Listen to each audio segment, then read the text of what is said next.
नमस्कार विद्यार्थी मित्रांनो, स्वागत आहे आपल्या यूट्यूब चॅनल ज्याचं नाव आहे मोहित मोटिवेटेड एक्झाम चॅनल। आज आपण बघणार आहोत महा-टी-ई-टी म्हणजे महाराष्ट्र राज्य शिक्षक पात्रता परीक्षा 2025 रोजी होणाऱ्या बालमानसशास्त्र आणि अध्यापनशास्त्र संबंधित काही घटक।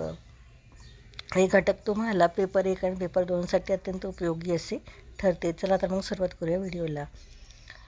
अध्यापनाची उपपत्ती म्हणजे एखाद्या घडण्यासंबंधी ते तसेच का घडते याची शास्त्रीय विवेचन करण्याची पद्धत म्हणजे अध्ययन उपपत्ती होय। तर या उपपत्तीचे 3 भाग पडतात। पहिला भाग आहे सहचार्यवादी उपपत्ती, दुसरा भाग आहे ते ज्ञानात्मक उपपत्ती आणि तिसरा भाग आहे आधुनिक किंवा अन्य उपपत्ती। तर एक एक करून ह्या विभागातील आपण उपपत्त्या बघूया। तर सुरुवातीला आहे सहचार्यवादी उपपत्ती।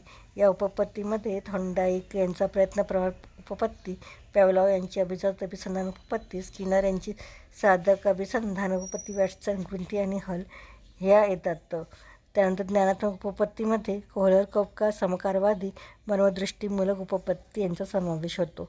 त्यानंतर आसुबेल यांची अध्ययन व अनुदेशन उपपत्ती, जेरम ब्रुनर यांची ज्ञानात्मक उपपत्ती, लेविन यांची क्षेत्रीय उपपत्ती आणि आधुनिक अन्य उपपत्तीमध्ये डॉक्टर ब्लूम यांची प्रभुत्व संपादन उपपत्ती, अल्बर्ट बांडोरा यांची सामाजिक निरीक्षणात्मक अध्ययन पद्धती, तिसरं आहे माध्यमाती प्रक्रियाकरण प्रतिमान।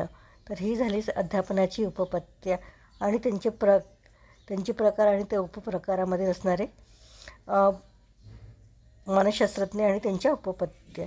अशाच नवीन व्हिडिओ बघण्यासाठी व्हिडिओला लाईक करा, कमेंट्स करा, जास्तीत जास्त व्हिडिओ शेअर करा आणि जेणेकरून इतर विद्यार्थ्यांना देखील या व्हिडिओचा फायदा होईल आणि चॅनलला सबस्क्राईब करायला विसरू नका।